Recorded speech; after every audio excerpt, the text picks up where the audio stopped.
Mi hermana se quedó embarazada de mi novio, y él desapareció. Mis padres me culparon a mí y me enviaron un correo titulado Gastos del bebé, más de $20,000. Solo me reí en su cara y les dije: soy Laura, tengo 28 años y siempre he trabajado duro para salir adelante. Desde que terminé la universidad, conseguí un buen trabajo en marketing digital. No estoy forrada en dinero, pero gano lo suficiente para pagar mi departamento, darme algunos gustos y vivir sin depender de nadie. Estoy orgullosa de ser independiente, pero si hay algo de lo que me arrepiento, es de haber estado con Diego, mi exnovio, más por lástima que por amor. Ese fue mi gran error. Conocí a Diego hace 3 años en un café. Era todo sonrisas, palabras bonitas y una actitud de tengo el mundo a mis pies. Pero pronto vi la realidad. Diego no tenía trabajo ni planes claros. Decía que buscaba algo a su nivel, pero siempre había una excusa: el sueldo era bajo, el puesto no era para él o no era el momento. Pensé que solo necesitaba un empujón, que yo podía ayudarlo. Me dio pena verlo tan perdido, así que me quedé con él. Qué tonta fui, no estaba con Diego por lo que podía darme,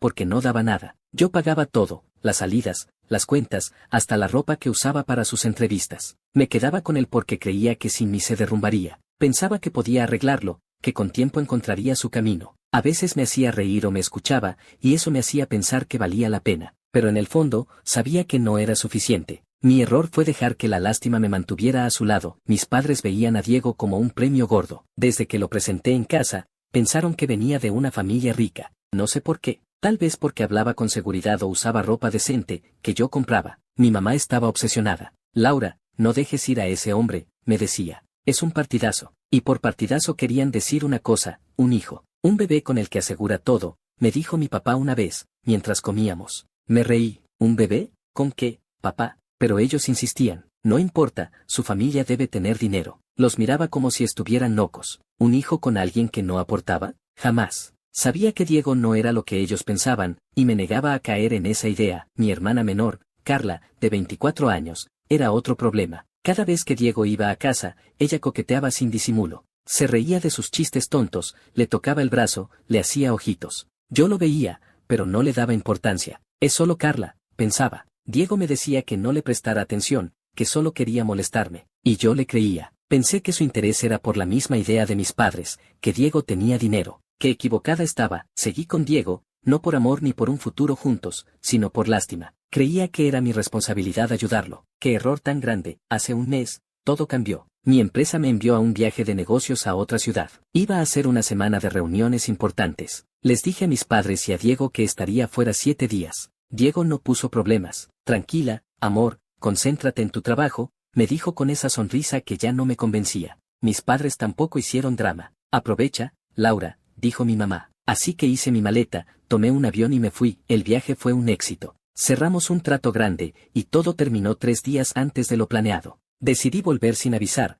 pensando que sería una sorpresa. Llegaré y descansaré, me dije mientras el avión aterrizaba. Estaba agotada, pero contenta. Llegué a la ciudad de noche. Tomé un taxi a la casa de mis padres, donde Diego se estaba quedando. Decía que no le gustaba estar solo en mi departamento. Mejor me quedo con tus papás, me había dicho. No le di importancia. Cuando llegué, la casa estaba en silencio. Eso me pareció raro. Mis padres siempre están en la sala, viendo televisión o hablando. Estacioné, saqué mi maleta y abrí la puerta con mi llave. Mamá, papá, ya llegué, grité. Nada. La sala estaba vacía, las luces apagadas. Pensé que habían salido. Dejé mi maleta y subí las escaleras, llamándolos. Mamá, papá, ¿dónde están? El segundo piso estaba igual de callado. La puerta de la habitación de mis padres estaba cerrada, y no se oía nada. Pensé que dormían. Entonces, me acerqué a la habitación de Carla. La puerta estaba entreabierta. Carla, ¿estás ahí?, dije mientras empujaba la puerta. Lo que vi me dejó helada. Carla estaba en su cama, despeinada, sin ropa, tapada solo con una sábana. Sus ojos se abrieron de golpe cuando me vio. Laura, ¿qué haces aquí?, balbuceó, nerviosa. Sus manos apretaban la sábana con fuerza. Algo estaba mal. Mi estómago se hizo un nudo. ¿Qué pasa, Carla?, pregunté, acercándome. Ella intentó hablar, pero solo tartamudeó. Entonces, vi que había alguien más bajo la sábana. Mi corazón empezó a latir rápido. Sin pensarlo, jalé la sábana. Ahí estaba Diego, mi novio, en la cama de mi hermana. Sin camisa, con el pelo revuelto, mirándome con pánico. Por un segundo, no pude moverme. Solo podía verlos, juntos, como si yo no existiera. ¿Qué es esto?, grité, mi voz temblando. Diego intentó levantarse, diciendo: Laura, no es lo que piensas. Pero no lo dejé hablar. No me digas eso. Los vi. Estás con mi hermana, le dije, señalando a Carla, que seguía callada, mirando al suelo. Carla finalmente habló.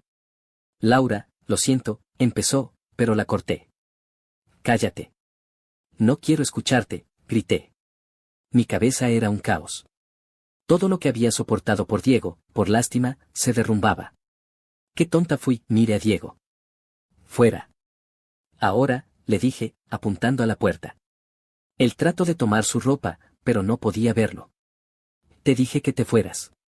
Diego agarró sus cosas a medias y bajó corriendo las escaleras. Miré a Carla. Estaba temblando, aún tapada con la sábana. Quería gritarle, preguntarle por qué me traicionó. Pero no pude. Solo sentí un vacío. Sin decir nada, salí de la habitación, cerrando la puerta, bajé, tomé mi maleta y salí de la casa. No sabía a dónde iba, pero no podía quedarme ahí. No después de lo que vi. Cuando salí de la casa de mis padres, con mi maleta en la mano y el corazón hecho pedazos, no sabía a dónde iba. Solo quería alejarme de ese lugar, de Carla, de lo que había visto. Conduje hasta mi departamento en automático, como si mi cuerpo supiera el camino aunque mi mente estuviera en otro lado. Al llegar, dejé la maleta en la entrada, me senté en el sofá y me quedé mirando la pared. Fue entonces cuando todo me golpeó. ¿Por qué me quedé con Diego tanto tiempo? No era amor, no era ilusión por un futuro juntos. Era una lástima. Lástima por un hombre que no tenía nada que ofrecer, que vivía de mis esfuerzos mientras yo me engañaba pensando que podía ayudarlo. Me sentí tan estúpida.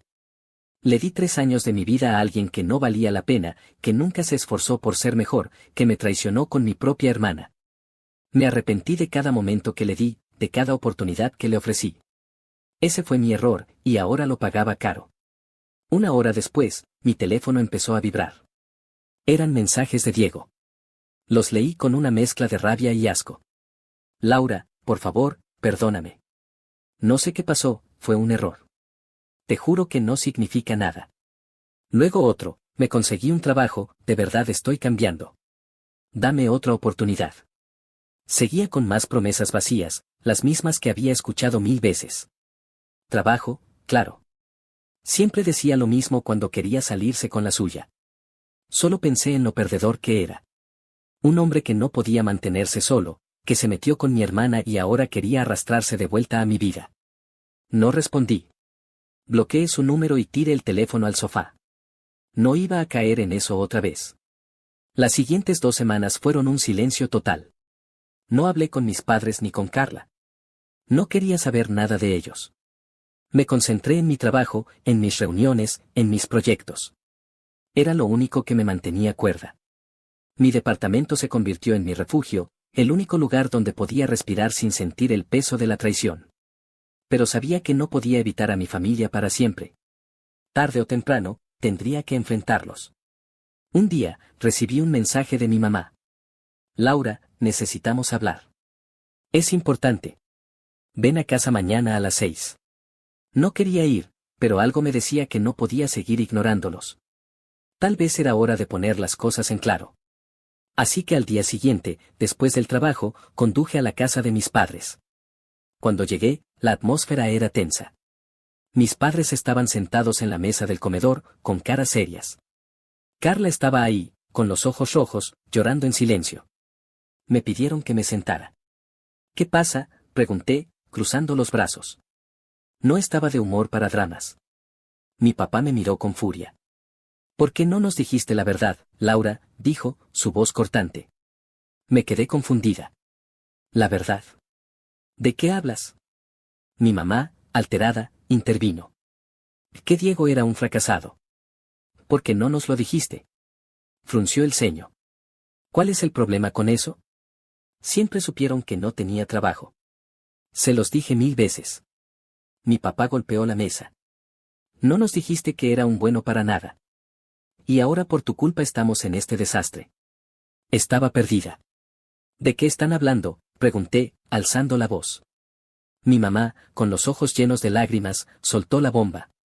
Diego embarazó a Carla. Y cuando se enteró, huyó. No sabemos nada de él. Por un segundo, me quedé sin palabras. Sentí una mezcla de incredulidad y rabia. Miré a Carla, que seguía llorando, sin mirarme. ¿Embarazada? De Diego, dije, mi voz temblando. Esto es ridículo. ¿Cómo es mi culpa que Carla se metiera con mi novio a mis espaldas? Me volví hacia Carla. Tú sabías que era mi pareja. ¿Cómo pudiste hacer esto? La responsabilidad es tuya. Ella sollozó más fuerte, pero no dijo nada. Mi papá la defendió. No le hagas así a tu hermana. Está pasando por algo difícil. Entonces, soltó algo que me dejó helada. Nosotros la animamos a acercarse a Diego. Pensábamos que era de una familia millonaria. Como tú no querías asegurar tu futuro teniendo un hijo con él, quisimos asegurar el de Carla. Pero tú nunca nos dijiste que no tenías nada. Esto es tu culpa. Me quedé boquiabierta. No podía creer lo que escuchaba. ¿Mi culpa? ¿Están diciendo que ustedes le dijeron a Carla que se metiera con mi novio porque pensaban que era rico? Y ahora me culpan porque no les advertí que era un perdedor. La rabia me quemaba por dentro. Me levanté de la mesa, mirándolos con una mezcla de burla y desprecio. Este es su problema. Ustedes la metieron en esto, ahora arréglelo. Sin esperar respuesta, tomé mi bolso y salí de la casa. No podía creer la desfachatez de mi familia. Habían empujado a Carla a traicionarme, todo por una fantasía de dinero que nunca existió, y ahora querían hacerme responsable. Era absurdo. Los siguientes 2 meses me alejé por completo. No hablé con mis padres, ni con Carla, ni supe nada de Diego. Me enfoqué en mi vida, mi trabajo, mis amigos, mi tranquilidad. Estaba empezando a sanar, a dejar atrás el dolor de la traición. Pero, como siempre, mi familia tenía que volver a meterse. Un día, recibí un correo de mi papá. El asunto decía, gastos del bebé. Lo abrí, pensando que era alguna broma. Pero no. Era una lista detallada de los gastos proyectados para el parto de Carla y el primer mes del bebé, citas médicas, ropa, cuna, todo. Al final, el total, $20,000. Y al pie del correo, una línea que me hizo hervir la sangre: recuerda que es tu responsabilidad, al fin y al cabo, era tu novio. Me reí sola en mi departamento. ¿Responsabilidad mía? ¿Después de todo lo que habían hecho? Era el colmo. Ignoré el correo y seguí con mi vida. No iba a caer en su juego. Una semana después, tocaron la puerta de mi departamento. Eran mis padres. No los invité a pasar, me quedé en la entrada, con los brazos cruzados. Laura, tienes que mandar ese dinero para Carla, dijo mi mamá, con tono exigente. Mi papá asintió. Es tu obligación. El bebé no tiene la culpa. Me burlé en sus caras. ¿Mi obligación? ¿Están locos? Carla se metió con Diego. Ustedes la empujaron a hacerlo. Y ahora quieren que yo pague por su error. Sacudí la cabeza, riendo. No sean tan descarados. Ayuden a su hija. Ustedes la metieron en esto, ahora sáquenla. Mis padres me miraron con furia. Mi mamá intentó decir algo, pero la corté. No voy a discutir. Esto no es mi problema. Cerré la puerta y los dejé ahí, furiosos, mientras se iban. Después de cerrar la puerta en la cara de mis padres, sentí una mezcla de alivio y rabia. Alivio porque me había librado de su descaro, de sus intentos de culparme por el desastre que ellos mismos crearon. Rabia porque no podía creer que tuvieran el valor de exigirme dinero para el bebé de Carla, después de que ellos la empujaron a traicionarme con Diego. Me senté en mi departamento, mirando por la ventana, tratando de dejar atrás todo ese drama. Pensé que, al fin, podría seguir con mi vida. Pero el destino tenía otros planes. Una semana después, mi teléfono sonó. Era Carla. Dudé en contestar. No había hablado con ella desde aquella noche en la casa de mis padres, cuando la encontré con Diego. Pero algo en mí, tal vez curiosidad o un resto de cariño, me hizo tomar la llamada. Su voz sonaba temblorosa, desesperada. Laura, por favor, ayúdame, dijo, entre sollozos. ¿Qué pasa?, pregunté, manteniendo mi tono frío. No iba a dejar que me manipulase. Los papás no quieren mantener al bebé, dijo, su voz quebrada. Dicen que no tienen suficiente dinero, que no pueden con esto. Estoy sola, Laura. No sé qué hacer. Sentí un nudo en el estómago, pero la rabia seguía ahí, más fuerte. Carla, tú te lo buscaste, le dije, sin suavizar mis palabras. Te metiste con Diego a mis espaldas. Ahora tienes que enfrentar las consecuencias. Ella sollozó más fuerte, rogándome. Por favor, Laura, no me dejes así. Suspiré, cansada. No te preocupes, alguna solución encontrarán. Pero esto no es mi problema. Colgué antes de que pudiera decir más, esa fue la última vez que hablé con ella. No quería volver a caer en el drama de mi familia. Me dije que Carla tenía que resolver su vida, que no era mi responsabilidad cargar con sus errores. Me concentré en mi trabajo, en mis amigos, en reconstruir mi rutina. Pero, en el fondo, sus palabras seguían dando vueltas en mi cabeza. No podía evitar sentir una punzada de culpa, aunque me repetía que no era mi culpa. 2 meses después, mi teléfono sonó de nuevo. Era mi mamá. Contesté, esperando otra de sus exigencias absurdas. Pero lo que escuché me dejó helada. Estaba llorando, casi gritando. Todo es tu culpa, Laura. ¿Por qué no ayudaste a tu hermana? Mi papá, al fondo, también lloraba, repitiendo lo mismo. Mi corazón se aceleró. ¿Qué pasó?, pregunté, con la voz temblando. Mi papá, entre lágrimas, soltó las palabras que nunca olvidaré. Carla está muerta. Por tu culpa. Intento interrumpir el embarazo y no lo logro, me quedé congelada. El teléfono casi se me cae de las manos. Muerta, murmuré, incapaz de procesarlo. Recordé la voz de Carla, suplicándome ayuda, diciendo que estaba sola. Las palabras se repetían en mi mente como un eco cruel. Colgué sin decir nada más. Me senté en el suelo, con la mirada perdida, sintiendo un vacío que no podía explicar. ¿Cómo había pasado esto? Como había llegado todo tan lejos, los días siguientes fueron una niebla. No podía comer, no podía dormir.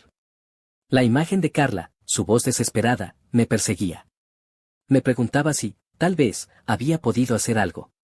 Si haberla escuchado, haberle dado una mano, habría cambiado las cosas.